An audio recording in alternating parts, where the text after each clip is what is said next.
ଯୀଶୁଙ୍କ ମହିମା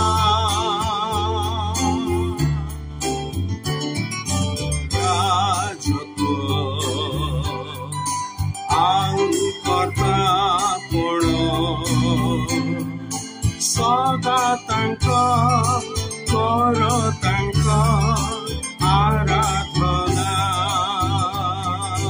ପ୍ରିୟ ଶ୍ରୋତା ବନ୍ଧୁ, ପ୍ରଭୁ ଶ୍ରୀଖ୍ରୀଷ୍ଟଙ୍କ ପବିତ୍ର ନାମରେ ଆପଣଙ୍କୁ ଶୁଭେଚ୍ଛା। ପବିତ୍ର ବାଇବଲର ହିତୋପଦେଶ ପୁସ୍ତକ 6 ଅଧ୍ୟାୟରେ ଈଶ୍ୱର ଘୃଣା କରୁଥିବା କେତେକ ବିଷୟର ସୂଚୀ ରହିଅଛି।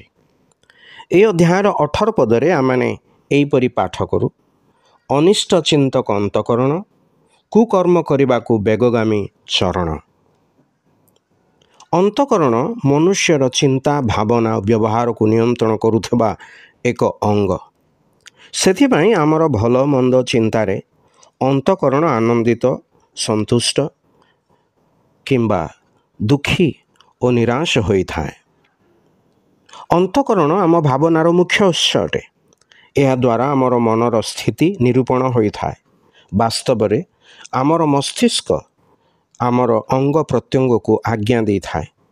ତଥାପି ପ୍ରତ୍ୟେକ କାର୍ଯ୍ୟ ନିମନ୍ତେ ସେ ଅନ୍ତଃକରଣର ପରାମର୍ଶ ନିଏ, ପୁଣି ତାହାର ସଂକେତ ଗୁଡ଼ିକୁ କ୍ରିୟାଶୀଳ କରି କାର୍ଯ୍ୟରେ ପରିଣତ କରେ। ଯଦି ଆମର ଅନ୍ତଃକରଣ ଅନିଷ୍ଟ ଚିନ୍ତା କରେ, ତେବେ ଆମର ମସ୍ତିଷ୍କ ତଦନୁରୂପ ଆଜ୍ଞା ଅଙ୍ଗ ପ୍ରତ୍ୟଙ୍ଗକୁ ଦେବ। ଅର୍ଥାତ୍ ଅନ୍ତଃକରଣ ଓ ବ୍ୟବହାର ମଧ୍ୟରେ ଗଭୀର ସମ୍ପର୍କ ରହିଅଛି।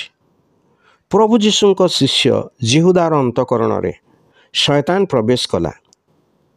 ସେତେବେଳେ ସେ ପ୍ରଧାନ ଯାଜକମାନଙ୍କ ସହିତ ପରାମର୍ଶ କରି ଚୁକ୍ତି କରି ପ୍ରଭୁ ଯୀଶୁଙ୍କୁ ଧରାଇ ଦେବାର ପ୍ରତିଶ୍ରୁତି ଦେଲା। ଏଥିନିମନ୍ତେ ସେ ଯୀଶୁଙ୍କୁ ଚୁମ୍ବନ କରି ସେମାନଙ୍କର ସାହାଯ୍ୟ କଲା।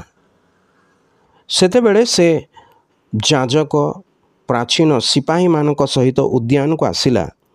ସେହି ମନ୍ଦ ଯୋଜନା ଅନୁସାରେ କାର୍ଯ୍ୟ କରିବା ପାଇଁ ପ୍ରେରିତ ହେଲା। ଆଉ ସେହି ସମୟରେ ଜିହୁଦାକୁ ପ୍ରଭୁ କହିଲେ, ବନ୍ଧୁ, ତୁମେ ଯାହା କରିବାକୁ ଆସିଅଛ ତାହା କର। ଏହାଦ୍ୱାରା ଆମେ କୁକର୍ମ କରିବାକୁ ବେଗଗାମୀ ଚରଣ ଦେଖିପାରୁ। ଜିହୁଦା ଶୟତାନର ବଶବର୍ତ୍ତୀ ହୋଇ ଭୟାନକ ପାପ କଲା। ଏଥିରେ ସେ ପଶ୍ଚାତାପ କରି ପ୍ରଧାନ ଯାଜକମାନଙ୍କ ନିକଟକୁ ଦୌଡ଼ିଲା। ମୁଁ ନିର୍ଦ୍ଦୋଷ ବ୍ୟକ୍ତିଙ୍କୁ ଧରାଇ ଦେଇ ପାପ କରିଅଛି।